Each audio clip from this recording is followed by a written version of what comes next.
Baik, hadirin sekalian, di segmen kedua ini, pendalaman visi, misi, dan program kerja akan dimulai dengan calon Wakil Presiden nomor urut 2 Bapak Gibran Rakabuming Raka.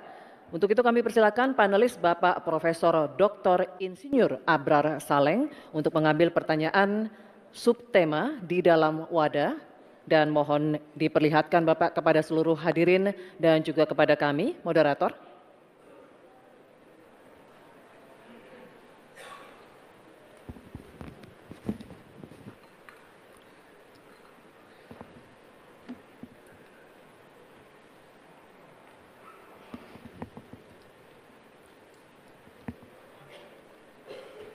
Baik, subtemanya adalah pembangunan berkelanjutan dan lingkungan hidup. Terima kasih, Bapak. Kemudian kami persilakan panelis Bapak Dr. Ari Sujito untuk berkenan mengambil undangan daftar pertanyaan dari wadah. Mohon diperlihatkan hurufnya, Bapak.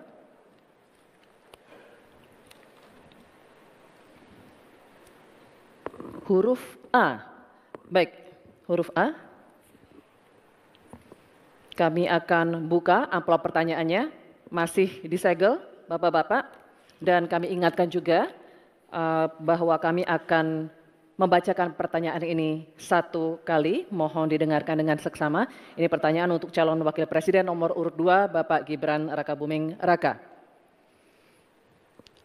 Pembangunan rendah karbon diperlukan untuk mewujudkan net zero emission atau emisi nol bersih tahun 2060 melalui pemanfaatan sumber daya alam yang efisien dan inklusif. Namun praktek pembangunan masih berorientasi pada ekonomi ekstraktif. Pertanyaannya, bagaimana kebijakan paslon untuk mengarus utamakan pembangunan rendah karbon yang berkeadilan? Waktu menjawab 2 menit, Bapak, dimulai saat Bapak berbicara. Silakan. Baik, terima kasih. Jika kita bicara masalah karbon, tentunya kita harus menyinggung juga masalah pajak karbon, carbon storage, dan juga carbon capture. Agenda ke depan tentu kita harus mendorong transisi menuju energi hijau. Kita tidak boleh lagi ketergantungan pada energi fosil, kita dorong terus energi hijau yang berbasis bahan baku nabati, seperti yang saya katakan tadi, bioetanol, bioaftur, biodiesel. Sekarang sudah terbukti dengan adanya B35 dan B40, ini sudah mampu menurunkan nilai impor minyak kita, meningkatkan nilai tambah produksi sawit di dalam negeri, dan juga lebih ramah lingkungan. Sekali lagi, tantangannya di sini adalah mencari titik keseimbangan atau titik tengah. Kita ingin menggenjot hilirisasi industri, tapi kita juga wajib menjaga kelestarian lingkungan. Kita ingin meningkatkan produktivitas petani dan juga sektor maritim, tapi kita juga wajib menjaga keseimbangan alam. Dalam pelaksanaannya tentu AMDAL itu wajib, analisa lingkungan juga wajib, sustainability report wajib juga, dan jangan sampai ada alih fungsi lahan yang sekiranya merugikan pengusaha lokal, UMKM lokal, ataupun masyarakat adat setempat. Sekali lagi, potensi energi baru terbarukan juga luar biasa sekali, ada energi surya, angin, air, bioenergi, panas bumi, dan kita punya potensi yang besar sekali, 3.686 gigawatt. Terima kasih. Terima kasih, Bapak Gibran Rakabuming Raka. Baik, sesinya masih berlanjut, Bapak Ibu. Terima kasih.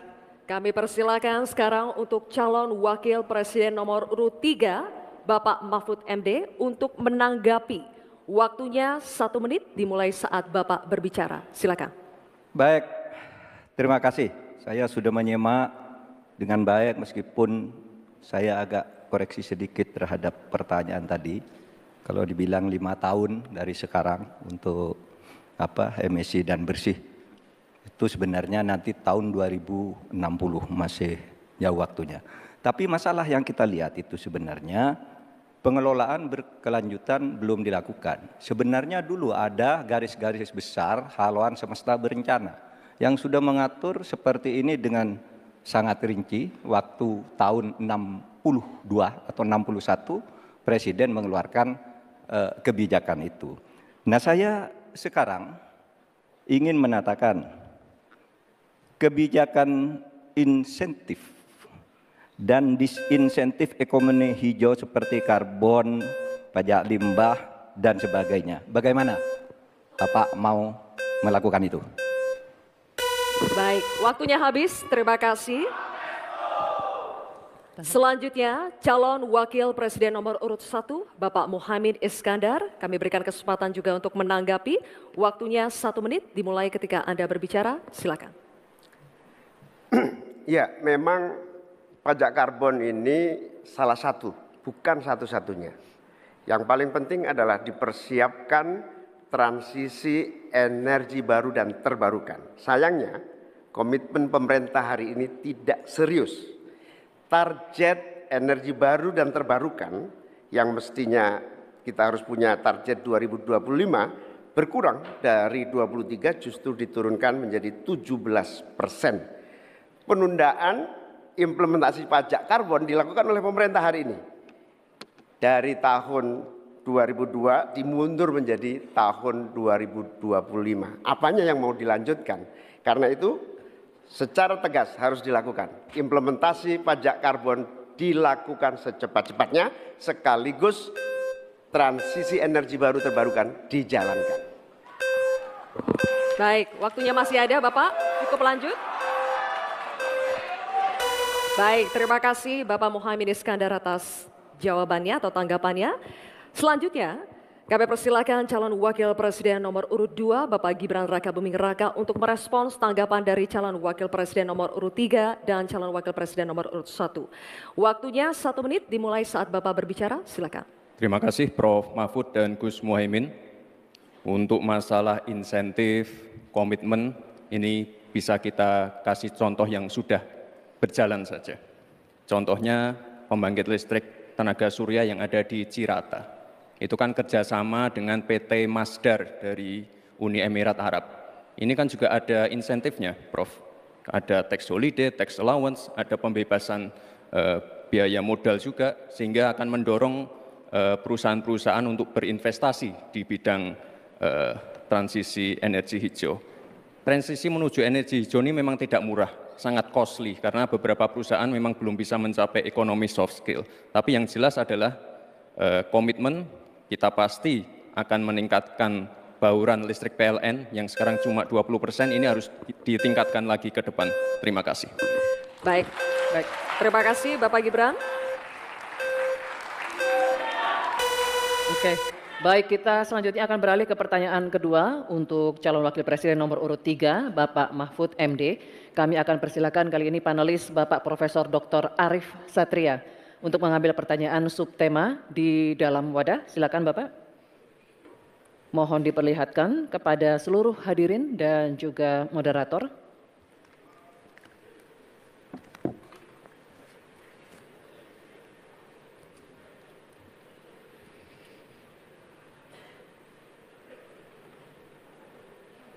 Baik, sumber daya alam dan energi, terima kasih Pak Arif.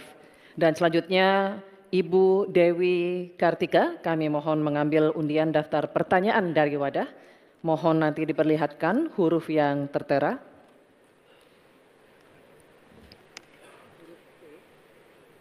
Huruf C, terima kasih Ibu. Baik, kami akan buka Bapak-Bapak amplop pertanyaannya, masih tersegel juga. Kami ingatkan kembali bahwa kami akan membacakan pertanyaan ini 1 kali. Mohon didengarkan dengan seksama untuk Bapak Mahfud MD.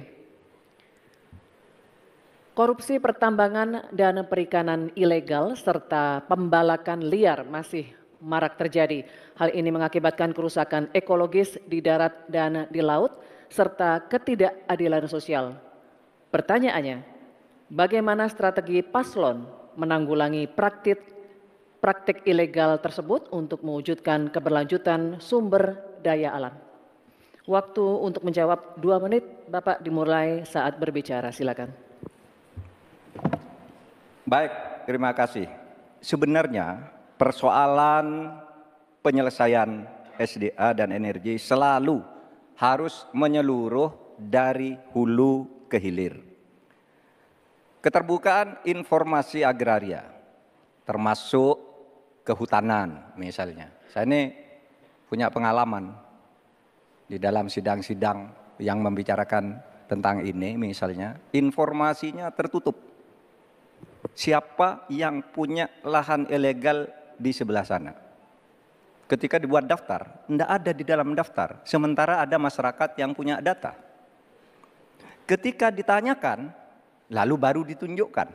Jadi penyelesaiannya tidak bisa menyeluruh, karena kemudian atas nama keterbukaan informasi publik, mereka katakan ini rahasia.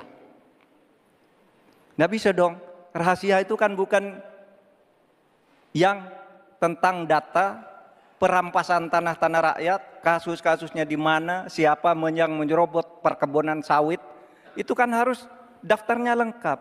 Sesudah diselidiki apa yang terjadi di dalam analisis. Wah, itu memang permainannya buruk. Sehingga selalu disembunyikan. Kalau baru orang tahu dikeluarkan satu-satu.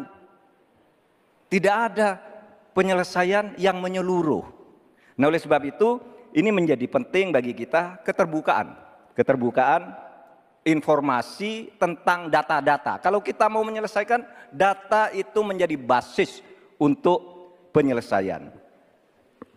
Kita juga pernah, atau kami kalau bicara soal rekam jejak, ya, kita ikut dalam upaya penyelesaian satu peta sebagai rujukan untuk masalah-masalah tersebut. Demikian. Baik, terima kasih Bapak Mahfud MD. Selanjutnya kami persilakan calon Wakil Presiden nomor urut 1, Bapak Muhaimin Iskandar untuk menanggapi. Waktu Bapak 1 menit dimulai ketika Bapak berbicara. Silakan. Selain yang disampaikan Pak Mahfud, salah satu yang memprihatinkan adalah data ESDM itu ada 2.500 tambang ilegal. Sementara tambang yang legal saja tidak membawa kesejahteraan. Dan kita menyaksikan dalam proses penambangan dan bisnis tambang kita, hilirisasi dilakukan ugal-ugalan, merusak lingkungan, ada kecelakaan, tenaga asing mendominasi. Di sisi yang lain juga perkembangan hilirisasi maupun tambang tidak signifikan dengan kesejahteraan masyarakat sekitar. Sulawesi Tengah, pertumbuhan ekonominya sampai sekarang bisa 13%, tinggi sekali. Tapi rakyatnya tetap miskin dan tidak bisa menikmati. Hilirisasi apa yang mau kita lakukan, sementara ilegal juga terus berlangsung. Lanjut, demikian. Terima kasih. Baik, terima kasih Bapak Muhaimin Iskandar. Selanjutnya, giliran calon Wakil Presiden nomor urut 2, Bapak Gibran Rakabuming Raka. Kami berikan kesempatan juga untuk menanggapi. Waktunya 1 menit dimulai ketika Anda berbicara. Silakan. Baik, terima kasih Gus Muhaimin dan Prof. Mahfud. Dari pasangan Prabowo Gibran, simpel saja solusinya. IUP-nya dicabut, izinnya dicabut, simpel. Karena sesuai Undang-Undang Dasar 1945 Pasal 33 Ayat 3 dan 4 dan juga Pancasila Sila 4 dan 5, kita ingin sumber daya alam ini dimanfaatkan sebesar-besarnya untuk kemakmuran rakyat. Dan juga kita harus menjalankan Permen Investasi nomor 1 tahun 2022. Intinya kita ingin perusahaan-perusahaan besar ini bisa menggandeng UMKM lokal, pengusaha lokal, jadi mereka tidak besar sendiri, tapi ikut membesarkan warga lokal, pengusaha lokal, dan UMKM setempat. Terima kasih. Masih ada waktu, Pak Gibran? Cukup atau lanjut? Cukup? Baik. Terima kasih. Selanjutnya kita kembali ke calon Wakil Presiden nomor urut 3, Bapak Mahfud MD. Kami persilakan untuk merespons tanggapan dari calon Wakil Presiden nomor urut 1 dan 2. Terima kasih. Waktunya 1 menit Bapak, dimulai ketika Anda berbicara. Silakan. Baik, saya mencatat juga tambang ilegal sebanyak 2.500, tapi juga ada yang lebih dari itu. dalam 10 tahun terakhir terjadi deforestasi 12,5 hektar hutan kita. Itu jauh lebih luas dari Korea Selatan dan 23 kali luasnya Pulau Madura di mana saya tinggal. Ini deforestasi dalam waktu 10 tahun. Bilang, ya cabut aja iupnya. Nah itu masalahnya. Mencabut iup itu banyak mafianya. Banyak mafianya. Saya sudah mengirim tim ke lapangan, ditolak. Sudah putusan Mahkamah Agung. Itu begitu. Bahkan KPK seminggu lalu mengatakan untuk pertambangan di Indonesia itu banyak sekali yang ilegal dan itu di-backing oleh aparat-aparat dan pejabat. Itu masalahnya. Baik, terima kasih Waktunya Bapak. habis, Pak Mahfud. Terima kasih. Kita lanjutkan. Baik, kini kita beralih ke pertanyaan untuk calon wakil presiden nomor urut 1, Bapak Muhaimin Iskandar. Kami akan persilakan panelis Bapak Fabi Tumiwa untuk mengambil subtema di dalam wadah. Silakan Pak, mohon diperlihatkan kepada hadirin dan juga moderator.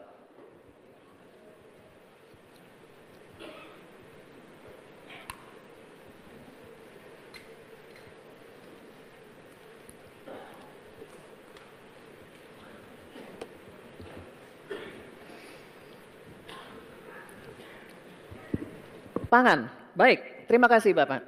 Dan kami persilakan pula panelis Profesor Dr. Insinyur Haryadi Kartodiharjo untuk mengambil undian daftar pertanyaan dari wadah.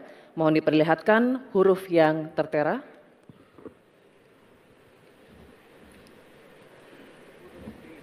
Huruf B.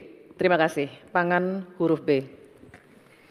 Baik, Bapak-bapak masih tersegel, kita akan buka. Dan kembali kami ingatkan bahwa kami akan membacakan pertanyaan satu kali, mohon didengar dengan seksama. Ini untuk calon wakil presiden nomor urut 1 Bapak Muhaimin Iskandar. Perubahan iklim ekstrim mengancam produksi pangan dan menurunkan kualitas gizi pangan. Hal ini sangat berpengaruh terhadap kualitas sumber daya manusia serta kecerdasan, imunitas, dan produktivitas. Pertanyaannya, bagaimana strategi paslon untuk menghadapi dampak perubahan iklim terhadap produksi dan kualitas gizi pangan? Waktu menjawab 2 menit, Pak Muhaimin dimulai saat berbicara. Silakan. Saudara-saudara sekalian, tanpa krisis iklim pun persawahan pertanian kita tidak memiliki air dan irigasi yang memadai. Bahkan dia lebih fatal lagi dalam mengadakan pengadaan pangan nasional. Petani tidak dilibatkan dan bahkan hanya melibatkan korporasi. Ini yang harus kita rubah.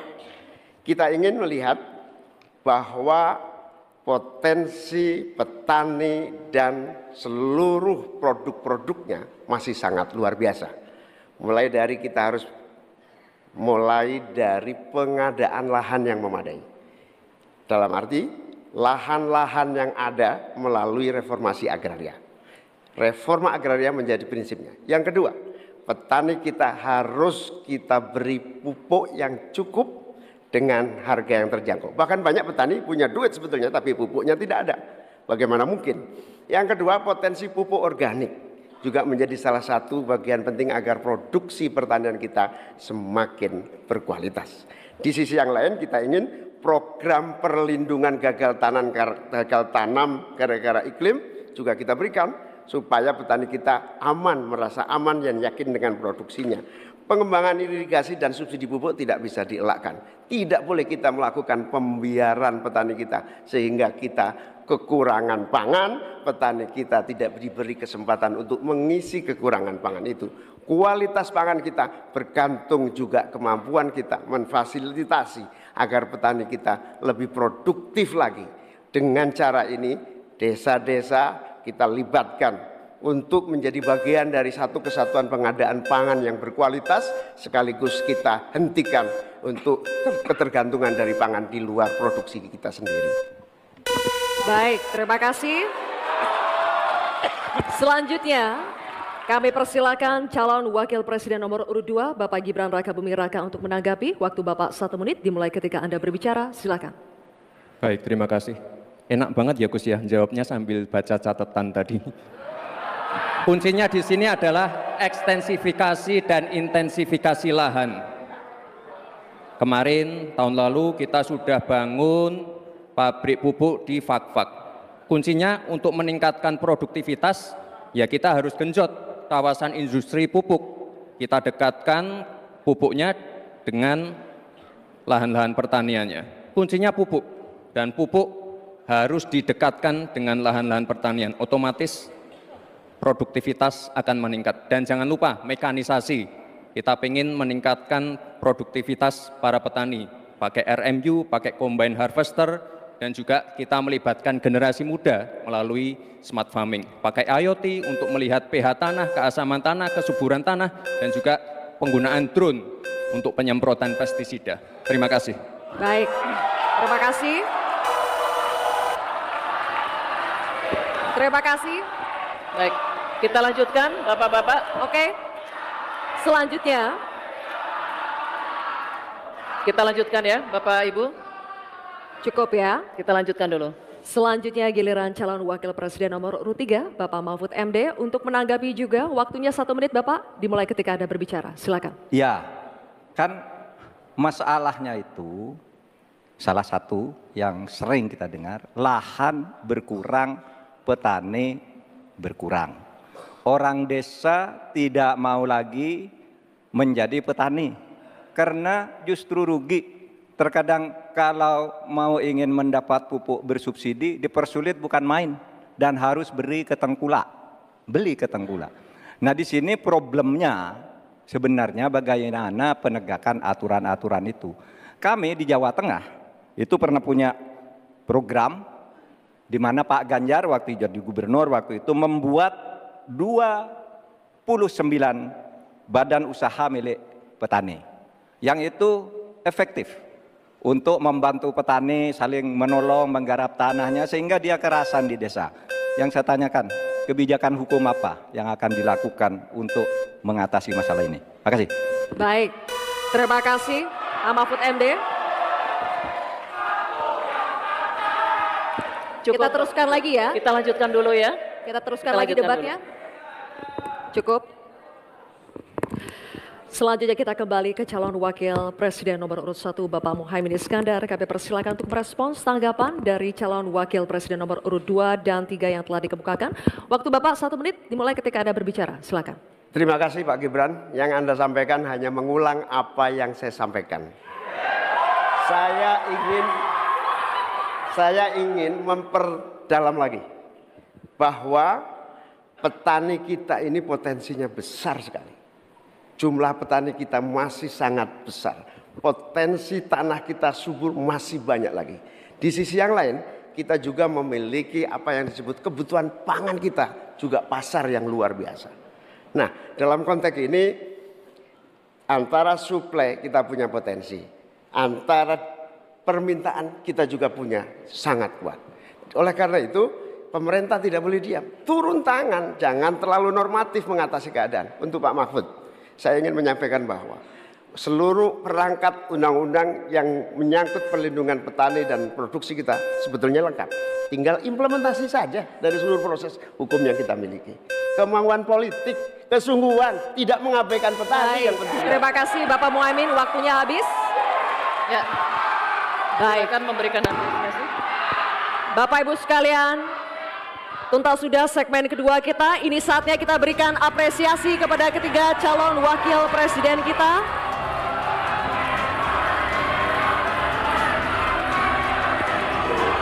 Kita akan jeda sejenak dan kembali lagi dengan segmen pendalaman visi misi dan program kerja dengan subtema lainnya.